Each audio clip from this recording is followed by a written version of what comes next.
Okay, so today might be a bit of a shorter video. We're gonna talk about what my setup is and how you should play for the heroes. So basically, I'm gonna go with my personal opinion on the star cards that I like to use, and I'll tell you how the play style that I would do most of the time when I'm either in multiplayer or co-op with these heroes. Okay, we're gonna start from just like this, from one row to the next row to the next row, and this will be updated sometime in the future. We'll come back to this because I may change my opinions on some stuff. Okay, so let's start with Boba Fett. I like running these three. The Born to Fly, Boba Fett's abilities cooldown are faster while in air, but his health regeneration starts 1.5 seconds later. So, I don't think the health regeneration is that big of a deal. But when he's in the air, which you should be with Boba most of the time, his cooldown is going to be 20% longer, which is a big upgrade. And then extended exposure. So for the hunt, which is his middle ability, which scans people for a decent time, and it also gives you unlimited jetpack fuel for a long time, which in my personal opinion is probably his best ability. So for the hunt, reveals enemies for a longer duration. This is especially good in Galactic Assault. There's a lot of corners. You could scan people for a longer time and see where they are, predict where they're going. The last card I use is Concussion Rocket, which is like the rocket on your left ability, which pretty much blinds them. It stays for a longer time. And I play Boba Fett whenever you're in multiplayer or any other modes. Boba Fett is good in open maps, like Geonosis. That's a good one. And you always gotta be moving. He only has 600 health, so you gotta keep that in mind. He has one of the lowest health out of all the heroes. So you gotta keep in the air, which is why this card is good. And whenever in your hero modes, use the right ability. I forgot what it's called, but it's like the barrage of rockets. Yeah, the rocket barrage. In hero modes, that's really good. You gotta get in the air, and it's really good for clamping down doors. Yeah, and Boba's really good when when there's a lot of players in one area. He can just spray them down when he's in the air and use his rocket barrage. Okay, so let's go back to Bosk. So Bosk, I like using his trip mines a lot, especially in hero modes when somebody's chasing me down. I use him. So let's go over his first ability. Bosch will regain a small amount of health each second he stays within the cloud dioxide. I think this is good. I usually switch off between this one and this one, but I kept this one on because it actually could help if you throw it at your feet and you stay in a corner for a little while. You can gain health pretty quickly. So over 4 seconds, you'll gain 100 health. And if I upgrade this one more, which I might do after the video, you can, after 4 seconds, he'll gain 120 health, yeah. Okay, this next one, the proximity mines will arm and activate faster when deployed. So this pretty much means you can detonate it faster, and when you put it on the ground, you can do it right away. You can spring it right away. And then the multi-traps, Bosk throws out 2 additional proximity mines that have a larger detonation radius. This is a really good card because you get 2 extra bombs, and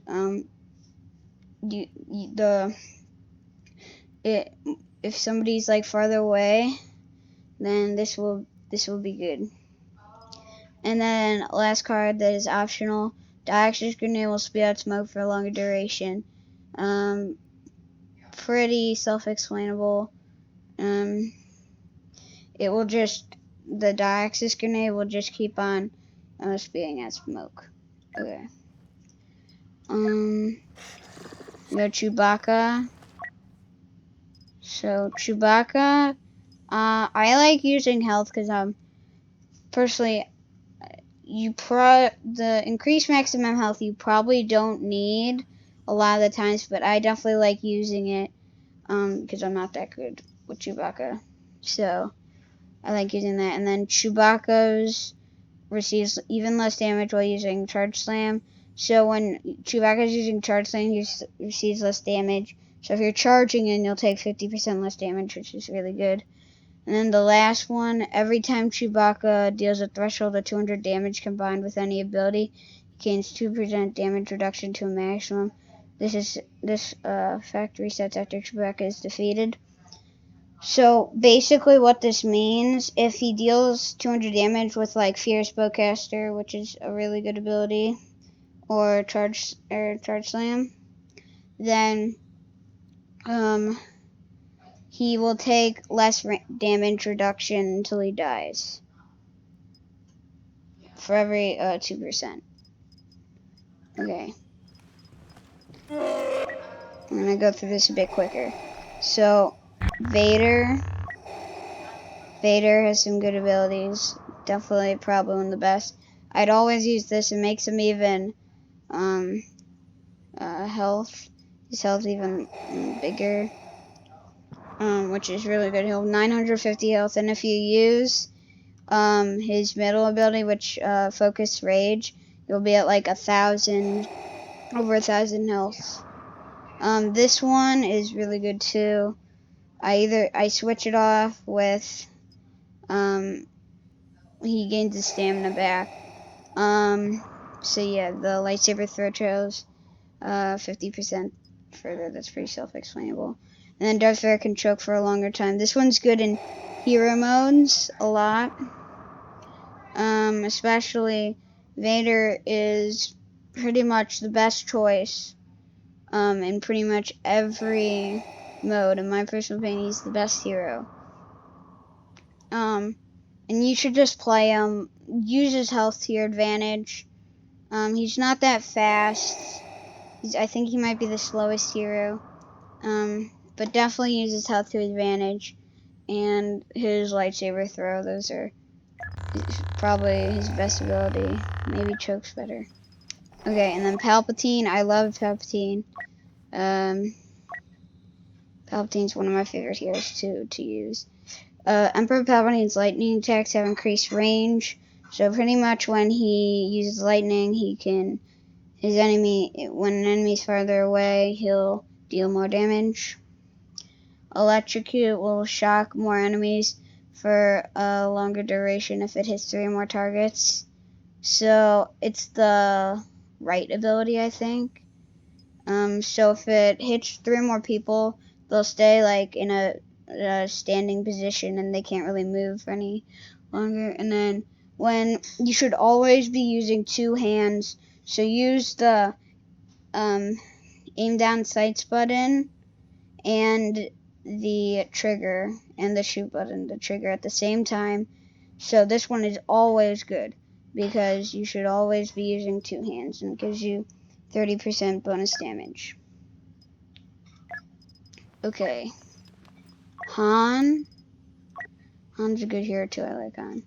I used to use shoulder charge. This is good for beginners.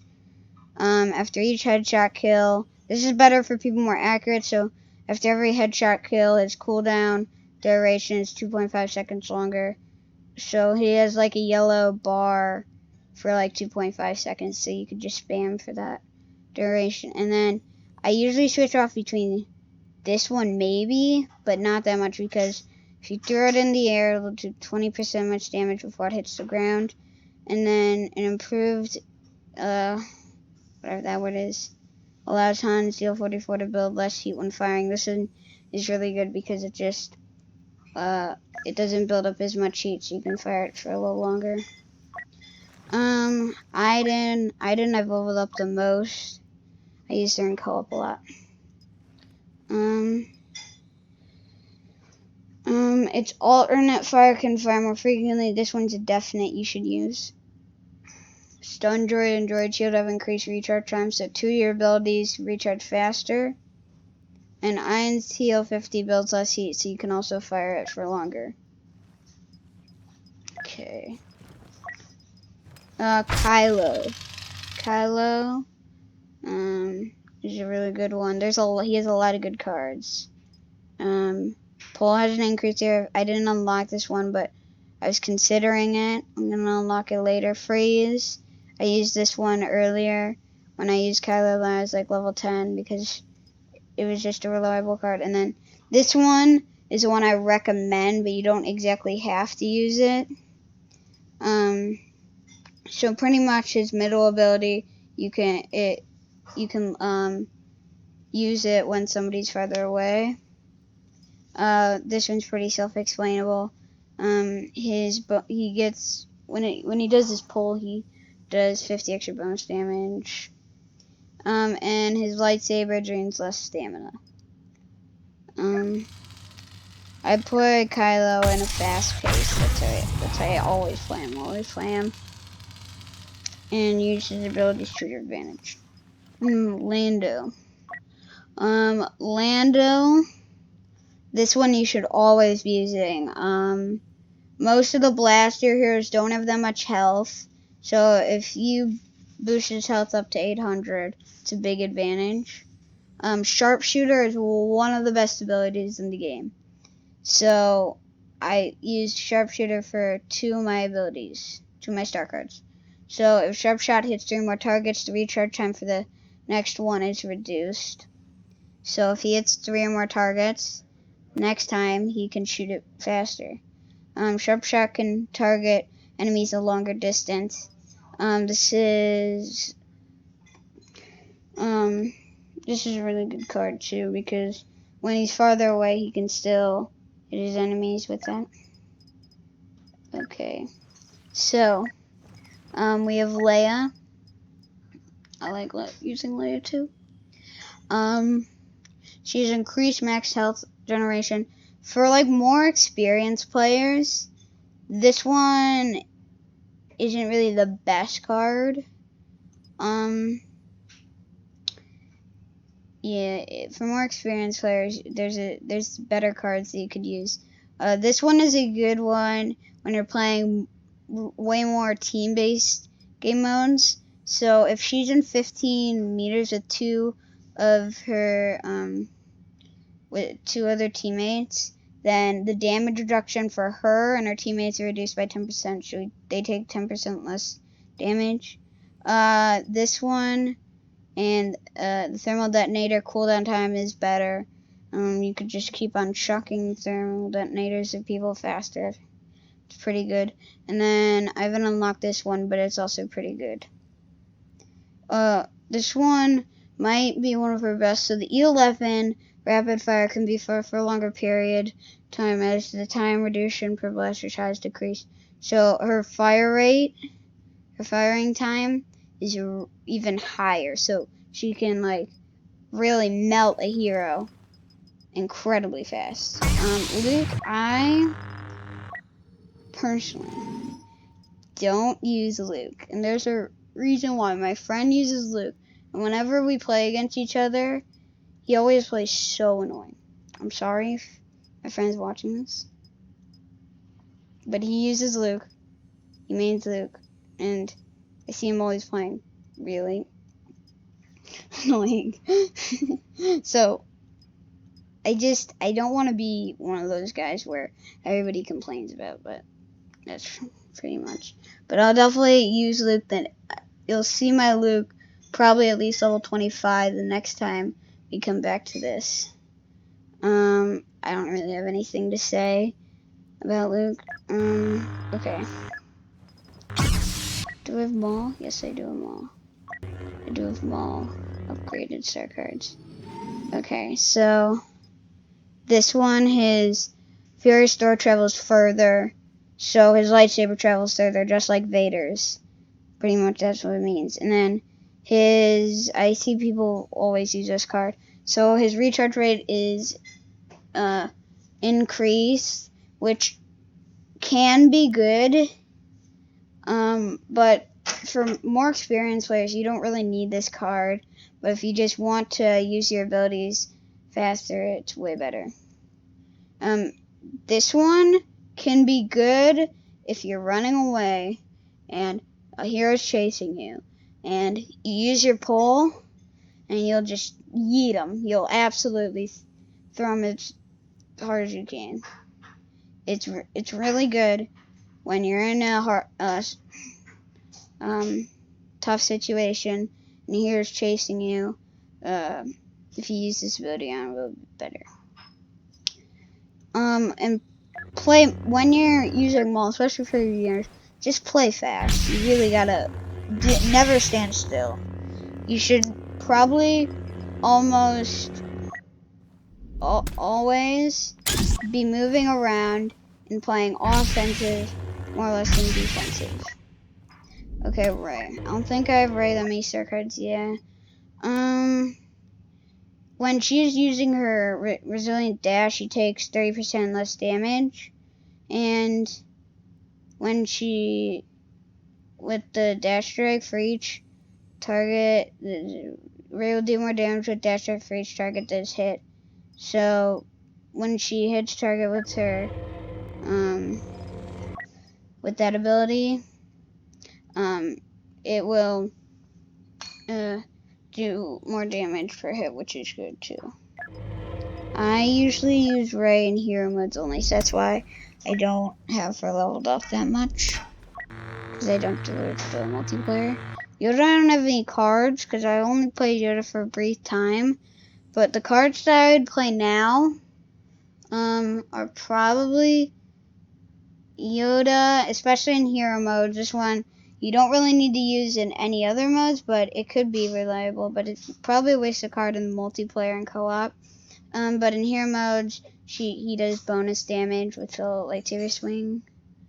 You can do dash strike, but the return rate is slower. I don't know if this is the best card, but it only if you level it up all the way, only 2%.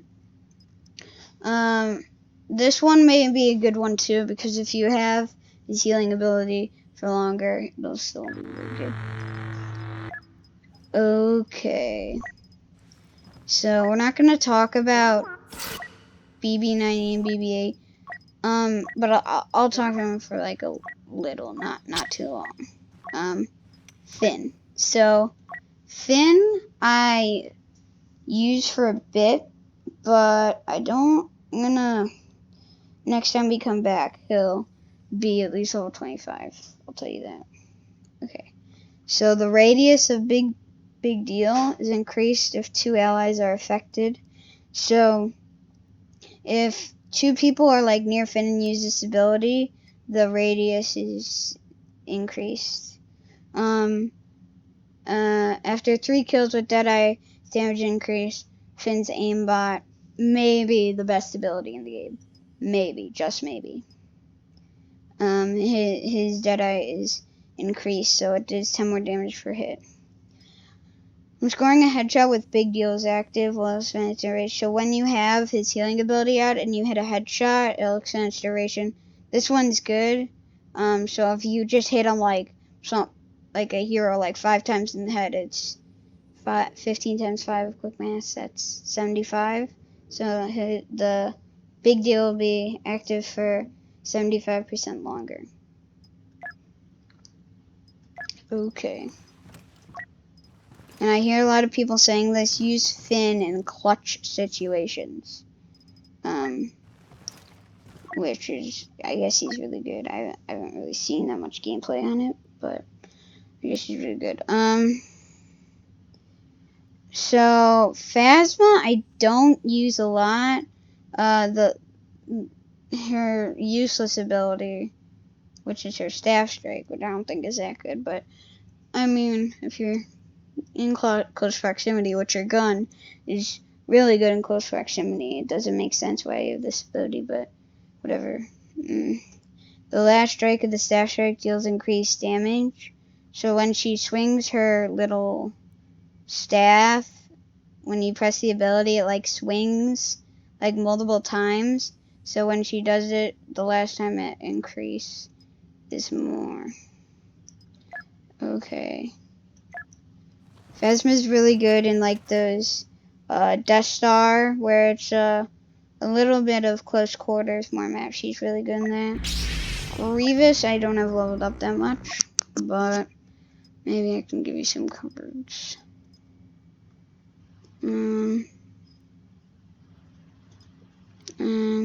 Yeah.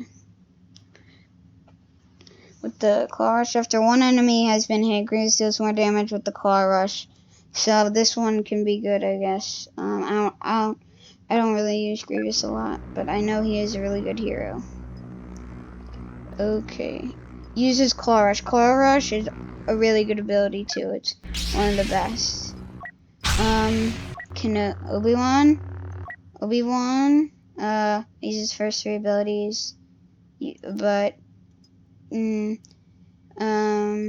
his Defender's Rush deals more damage. This is one I should definitely be using. I don't know why I don't have it unlocked though.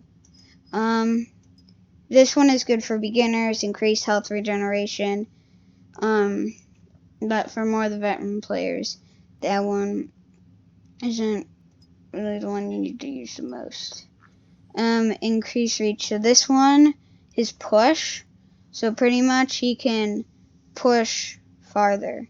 He can extend his push farther. So when blocking lightsaber and blaster attacks, drains less stamina, which is also really good because he already has really good stamina. He'll even drain less stamina. Okay, so Dooku. I played Dooku for a bit. I played him in co-op, but I didn't really do him in multiplayer that much. But I see him in Heroes vs. Villains a lot. He's a good player in Heroes vs. Villains. So I also use his first 3 cards. He has increased maximum health generation. This one is a one that you should always be using when blocking and attacking. Literally, you're gonna do that all the time, pretty much. Besides when you use your lightning, it drains 35% less stamina. I don't have it upgraded all the way, but yeah. And as lightning stun has increased area of effect. This one's good because when your lightning stun, I don't know what increased it. I can't do the math for increased angle, but you can probably think of what that is. Okay. Last year, because this video is getting a bit long. But we'll do BB-8 and BB-9E. So Anakin. Anakin has increased maximum health. This one's good. 2, he'll have, I think, 900 health. Maybe somebody can correct me. If you upgrade this ability all the way. Anakin style deals more damage with lightsaber attacks, but they drain more stamina. So whenever he does increase lightsaber damage, he drains more stamina. I wouldn't use this card all the times, especially if stamina is a really big thing for you and you like going ham with the swings. But his increased lightsaber hit is better. Really good. Not better. Really good too. His pull dominance has a greater range. And then this one's also really good. I don't know why I don't have it unlocked. But when he like does his little force ability with a 360-degree angle. It does more damage. But this one has a greater range, which is also really good. And HVV. Okay. BB90 I'll go over real quickly. I don't have any cards. BB-8 takes less damage while using his right ability, which like bumps into people, which is a good ability. He takes less damage. I'll use it. This one's probably good just because BB-8 isn't the strongest hero. This one's good. Increased health regeneration and maybe one more. What about this one? What does this one do? What about this one? When hitting multiple enemies, cable spin, the next cooldown of his ability is reduced. This one can be good. 2. Okay, BB-90. I don't know when I used BB-90, but I guess I upgraded him 8 levels. That one, what is this one? This one we'd probably be using. In my personal opinion, he's even weaker than BB-8. So if he has increased health regeneration, that's good. And enemies hit by shock spin will be pushed 4 meters further, but his cooldown is increased. I guess you could use this one. I don't know. But the 2 droids, use them if a hero's coming at you. They're obviously just gonna try and go ham. You're a droid, you can't block them with your lightsaber. You're pretty much defenseless. Just like some of the blasters. But what you can do, BB-8, his right ability, and their cable spins are really good because they shock the hero to the ground. And BB-8, when he runs into somebody, it'll push him to the ground too, and that can also be a good defense. And he's a small target, especially in Galactic Assault, and where most of the people are blaster heroes. He's a smaller target, so it'll be harder to hit him. When you're playing him in Heroes of Adventure, which you should probably never do unless you just want to have a little bit of fun with the droids. Use like maps that have a lot of corners where you can just like do a little move around the saber heroes is really good. And yeah, so that'll be it. I'll have an updated version maybe next month. Can't make any predictions, but this is what I have for you now. Okay, I'll see you guys later. Peace.